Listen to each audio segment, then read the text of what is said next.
From Kentucky, a careful observer can squint beyond the banks of the Ohio River and spot the village of Ripley and a lone house on the hill above. Nearly 200 years ago, those traveling on the Underground Railroad would look to that village, that hill, and the light from the lantern that the Reverend John Rankin hung in his front window, beckoning them across. It was a beacon of hope for a world without the perils of slavery. Ripley, settled in 1804, just a year after Ohio was granted statehood, was one of the state's most active stations on the Underground Railroad. Its location along the river, proximity to nearby free black settlements, and the number of abolitionists living in town made it a prime location for freedom seekers to cross, according to historians. Ripley's conductors were so adept that frustrated Kentucky slave owners, who often said those journeying north through Ripley must have disappeared on an underground road. Experts estimate that Ohio had about 3,000 miles of routes, almost all of which crossed the Ohio River. Ripley, however, stands out. It was a place where both black and white residents worked together as abolitionists, moving those who made it across the river out of danger's way. Our ancestors sacrificed so much and fought tirelessly for the freedoms we have today. However, even before the law said they were free, many banded together by any means necessary to guarantee that anyone who tried could have the best chance possible at freedom. As thousands fled slavery in the South with the promise of liberation in the North, systems were put in place to help those escape along the way. These secret routes were manned by freed slaves and abolitionists who sacrificed their own well-being to lend a helping hand, transporting enslaved people as far north as they could get. For plantation owners, this was an immediate threat, evidenced by a loss of free labor, production, and ultimately income. Before you knew it, slave owners and anti-abolitionists had created their own system, the Reverse Underground Railroad. This particular network focused on hiding anti-abolitionists in plain sight, disguising them as aides on the Underground Railroad that sought to capture those seeking freedom and resell them back into slavery to their former plantations or new owners. The process was brutal, and many of these agents of terror would physically wound or attack freedom seekers to prevent them from running, with some killed as they tried to resist. In response to this violence, freed slaves and abolitionists devised new plans to help thwart the plans of the anti-abolitionists by fighting back. One of these freed slaves was Aunt Polly Jackson. In this video, we are taking a dive at the story of a brave black woman, Aunt Polly Jackson, her heroic deeds on account of runaway slave brothers and sisters seeking freedom from the cruel hands of slaveholders, and why we should talk about her more often. Before we continue, don't forget to support our works by hitting that like button in front of you, share with your families and friends to keep spreading our eye-opening black narrative, and kindly subscribe to Stay Put for more, while you help as well in building the rising membership of this channel. Your support means a great deal to us. Now let us proceed. Auntie Polly Jackson was a bold and fearless black woman who took up arms to protect and safeguard runaway slaves from anti-abolitionists and white slavers. Dressed like an old woman, Auntie Polly was able to perfectly disguise herself, while she would carry a butcher's knife and a pot of boiling water to fight off anti-abolitionists who attempted to recapture black people who escaped slavery. She was a conductor at the famous Underground Railroad. To understand Auntie Polly Jackson's contribution to the fight against slavery, we must first draw into context the source of her heroics.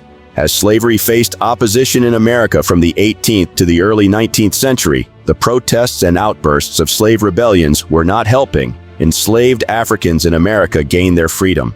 After several attempts and ideas, it didn't take long before the Underground Railroad system was created between the mid-18th to the early 19th century. With the help of abolitionists and freed slaves, secret escape routes were created to help slaves escape harsh conditions in the South and attain freedom in the North or in Canada, where they would be given lands and jobs to help kickstart a fresh life. The Quakers are considered the first organized group to actively help escaped enslaved people. George Washington once complained in 1786 that Quakers had attempted to liberate one of his enslaved workers. In the early 1800s, Quaker abolitionist Isaac T. Hopper set up a network in Philadelphia that helped enslave people on the run.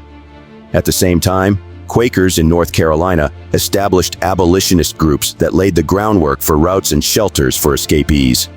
The African Methodist Episcopal Church, established in 1816, was another proactive religious group helping fugitive enslaved people. Going forward, the loss of slaves and labor on plantations owned by white enslavers began to have a toll on their production and income, and it did not take long until the anti-abolitionists came up with the reverse Underground Railroad system, where escaped slaves were recaptured and brought back to their plantations or sold to new owners. The reverse Underground Railroad system became very successful, and many anti-abolitionists disguised themselves as abolitionists eager and ready to help fugitive slaves. The people who were recapturing the blacks were called anti-abolitionists. One of their recapturing methods was to disguise themselves as friendly abolitionists, only to mislead the people back into slavery. Many of the recaptured slaves were trapped in houses, attacked, and injured to prevent them from moving. A few were killed for resisting. Soon, the Underground Railroad system became a dangerous route, but many hopeful slaves risked their lives to escape into freedom. This is where the talk about Aunt Polly Jackson comes in. Polly Jackson was one of the fiercest and most courageous conductors of the Underground Railroad, alongside Harriet Tubman. She gained a reputation for combating anti-abolitionists and helping the black runaway slaves escape or hide to continue their trip to freedom. After extensive research, nothing much comes up on the earlier life of Aunt Polly Jackson, the middle-aged woman who courageously fought whites who captured free fugitive slaves. Polly Jackson similarly escaped enslavement and faced hardships typical of the plight of black people like her. Through the Underground Railroad, Aunt Polly had escaped north along the Ohio River and clinched freedom in a Negro settlement called Africa in the state of Ohio. Africa was a settlement created by blacks who escaped slavery. The settlement created an avenue where fugitives were given an opportunity to own lands and create life afresh for their families. Aunt Polly was able to buy land and settle on a farm in Africa, with which she sustained herself. Africa was located along the northern route of the Underground Railroad. As a result, in a show of unity, residents of Africa often helped victims of raids by anti-abolitionists, where the fugitives could decide to stay or continue up north after resting. As they escaped, fugitives often passed through her land up north, and she saw for herself the various attacks by the anti-abolitionists. Realizing that they were not being helped by any external means, Aunt Polly decided to take matters into her own hands, to protect, rescue, and help runaway slaves who happened to be her own people. Aunt Polly became a conductor on the Underground Railroad, where she would carry a butcher's knife and a pot of boiling water. Anti-abolitionists didn't see elderly blacks as a threat. It was this idea that motivated her to disguise herself as an older woman to evade possible attacks. She carried a cloth which she wrapped around her shoulder to hide her butcher knife and a kettle of boiling water. With her kitchen weapons, Aunt Polly managed to fight off several slave capturers along the Underground Railroad. The Underground Railroad was a network of people, African American as well as white, offering shelter and aid to escaped enslaved people from the South. It developed as a convergence of several different clandestine efforts. The exact dates of its existence are not known, but it operated from the late 18th century to the Civil War, at which point its efforts continued to undermine the Confederacy in a less secretive fashion. Most Underground Railroad operators were ordinary people, farmers, and business owners, as well as ministers. Some wealthy people were involved, such as Gerrit Smith, a millionaire who twice ran for president. In 1841, Smith purchased an entire family of enslaved people from Kentucky and set them free. The earliest mention of the Underground Railroad came in 1831, when enslaved man Tice Davids escaped from Kentucky into Ohio, and his owner blamed an Underground Railroad for helping Davids to freedom.